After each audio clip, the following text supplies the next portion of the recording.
Welcome. I am Asa Lannon, the Chief Executive Officer of Innovaro, and this is the 11th video in our series on Launchpad Imagine and is the final video. So if you've been with us all this time, congratulations, and hopefully this will bring you to a culmination of the kinds of things that you can do with Launchpad Imagine to get through the ideation and incubation of ideas. What you see in front of you here is the initial login screen that you come into when you first come into Imagine. In this step, where we're going to focus, we're in the elaboration phase. We're really going to take a look at step 7 in here. And step 7 is all about building business concepts. But before I jump into that, let's take a quick stop in step 6. And if you remember in step 6, what we did was we took our idea clusters and then we built a set of platforms, default platforms out of those. And one of those was for example, personalized detergent solutions.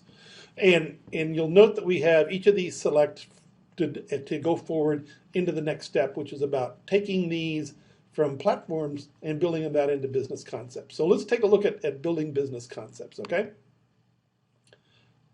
And what you see here is when you enter, you can see here are all of the various the platforms that we had built. And let's take a look at the one for personalized detergent and see what we did about that with respect to platforms, business concepts. And here we actually identified some 5 or 6 business concepts, and we're only going to take a look at one. We'll take a look at maybe the first one here, and maybe the second one, which is laundry detergents, right?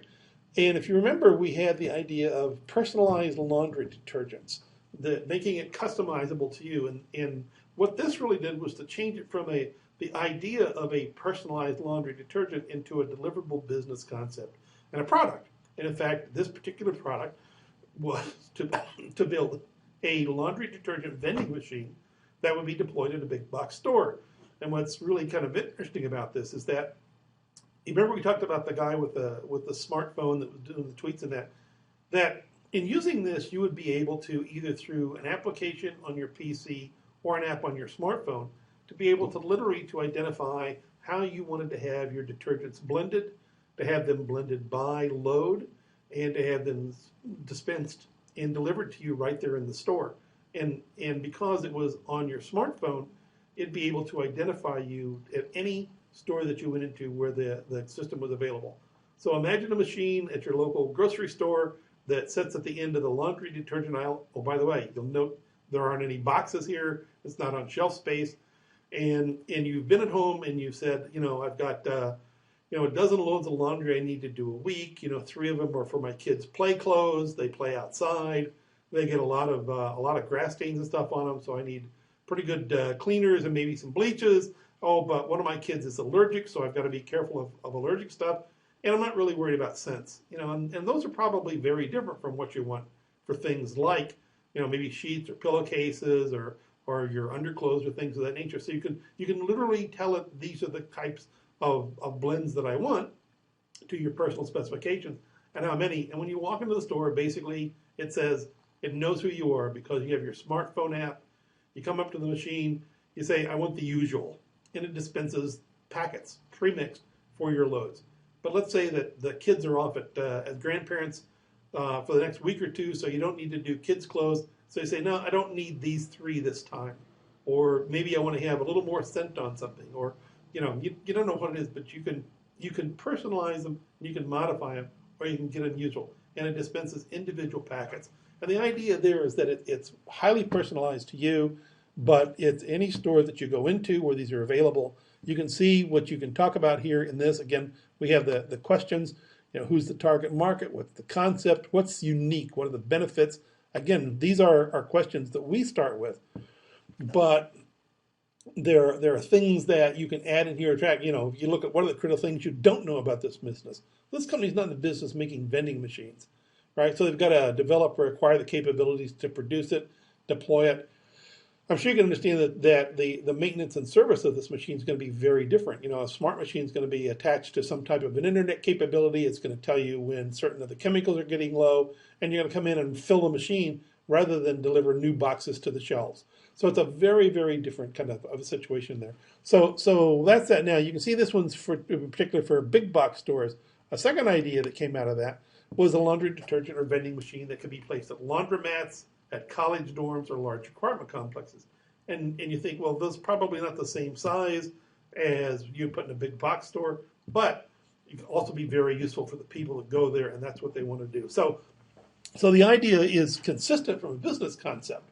So whether you go to your laundromat or whether you go to your grocery store or whether you go to a big box store, you have very similar types of interfaces and very similar types of interactions. And you can see here what we've done is we've actually identified 3 of these that we'll go forward with into the business concept phase. Now, if you'll remember in the business platform creation, you were able to create a PDF. Well, you have the same capability here. And what this does is, again, it creates the PDF. It provides the questions and all the answers to the questions that you have, so that can be circulated around to people, have a discussion. Now, that's kind of the end of this session. Before we go off entirely, though, what I really want to do is, once you've finished your business concept, as you can tell here, this is pretty radically different from putting pre-mixed soaps and softeners and oxidizers in a box and putting a box on a shelf. So your business model here is going to be very, very different. And one of the things that we talked about that we go on further in Launchpad with is our business model design.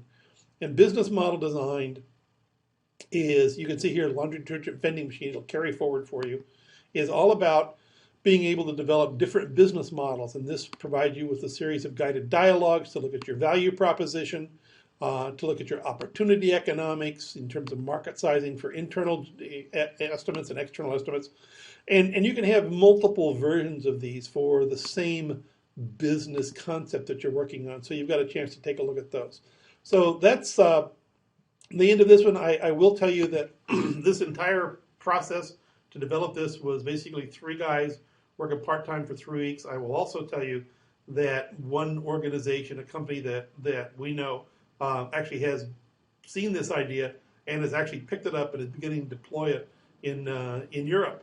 They're starting with a very simple one that you bring your own container and it blends them right there for you, but they're really looking at how to move it forward to a complete capability to deliver that. So I really thank you very much for your time. I hope as you've gone through this, you've been able to appreciate the power and the capability of Launchpad Imagine, and we'll be happy to answer questions for you if you have them. Thank you and goodbye.